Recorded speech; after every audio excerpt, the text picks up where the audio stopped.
What's up everyone? So I wanted to do a quick video on the new firmware update on the DJI Osmo Pocket 3.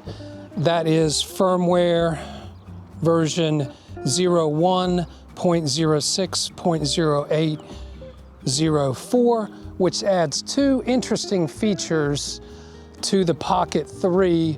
The first one being the Med-Tele zoom, which allows you to get kind of a clarity type of zoom that is better than, they say the digital zoom that was previously offered on this camera. The second feature would be the addition of focus breathing compensation, which is really interesting to me. Hopefully it works well, and we're gonna give this feature a try here in just a second, but I'm gonna have to turn the camera off to enable the feature. But I wanted to show you first of all how the focus works without the breathing compensation turned on. I'm gonna walk closer in, and then I'm gonna pull back, and you should see the frame of view change, and that is what we call breathing, focus breathing. And I'm not sure if we're getting it right now, but this is just to show you how that works without the focus breathing compensation turned on. Now, I'm gonna turn it on and we'll see what kind of differences that we see. Okay, now I've got the focus breathing compensation turned on. It did crop in just a slight bit. I can see on the screen, I'm not sure exactly how much that is. Maybe it's 2%, 5%, very slight crop so that it can achieve the focus breathing compensation. But let's see how that works as I come into the camera and we come out. How is that working?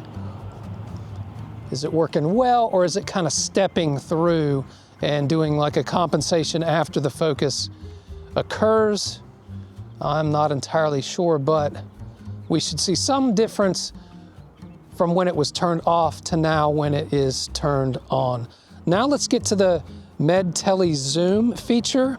I'm gonna try this at the first step. I've got to turn the camera off and then engage the Med-Tele zoom and then start recording after it's already at that level of focus.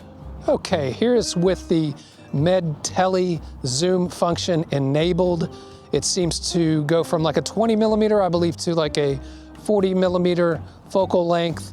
How does this look? I also had to switch from D-Log-M to the normal color profile. So if you're seeing a difference in colors, that's a bonus for this particular video. Okay, so this is with the normal color profile with the Med-Tele zoom feature disengaged, and you can see maybe the difference in clarity on this versus with the Med-Tele zoom engaged. Now, I really wish this feature would allow you to do it while you're recording.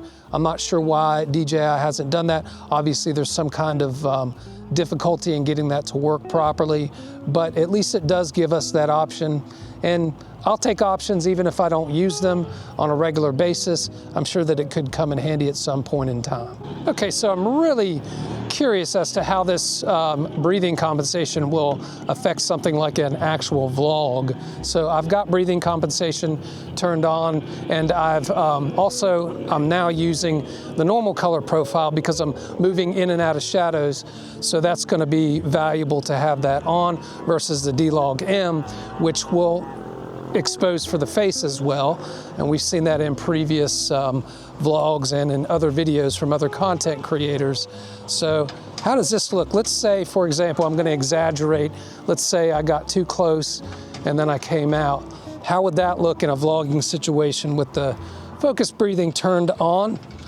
I'm not entirely sure if I'll use this, if it steps through the focus rather than being a smooth type of focus.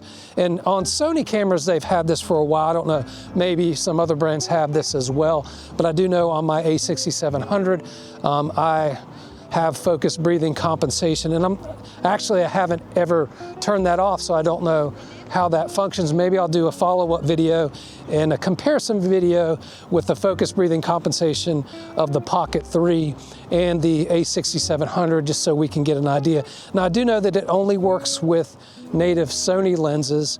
So I'm gonna have to, you probably use the 11mm f1.8. I won't be able to use the Sigma, my new Sigma lens that I just picked up with it. But anyway, guys, just got done doing a live with PhotoRabs. It was a really good conversation. The recording is still up on his channel, so he's at PhotoRabs. I'll put it down below, and you can check out that on his channel. And we had a really good conversation. We talked about DJI, Insta360, some of the issues that we've had with their support, as well as, just balancing, subscribers and viewers versus sponsors, if you have them. I don't have any, and but he does. But oftentimes, your audience will criticize you and say, oh, you're just doing that because your sponsor told you to do that. And that's just not always the case. You've got to maintain a professional relationship just with everybody, and so that you don't look unprofessional. So your integrity is important. Anyway, you can check out that live that I did. It's long, in depth. So if you'd like to check that out, check it out on PhotoRab's channel. But anyway, if you found this video interesting, give me a like. And yeah, if you want to see more content like this, you like my style, and you enjoy these types of videos about pocket and action cams and basically budget cameras, become a subscriber. And yeah, hopefully we'll see you in the next one. Peace.